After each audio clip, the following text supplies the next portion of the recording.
Oke guys, Assalamualaikum. Hari ini saya mau update. Masa dia sudah tiba guys, tengok ah. Tengok.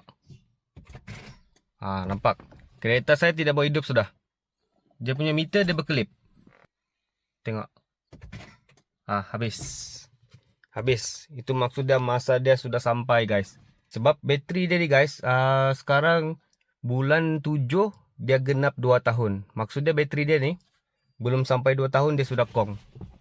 Oke, sekarang kita tengok dulu. Oke, kali ini guys untuk bateri Asia ni saya akan gunakan bateri daripada Sentry. Oke, Maratona Max.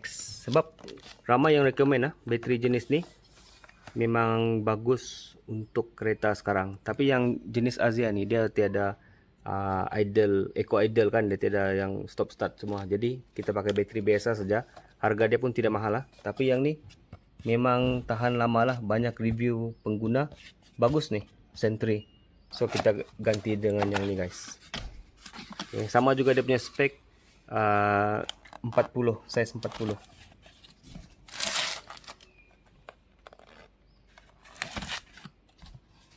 Okay, nih size NS 40. Ada sirim juga. Sentry ini ada sirim. Kita pakai yang ni.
Bismillah.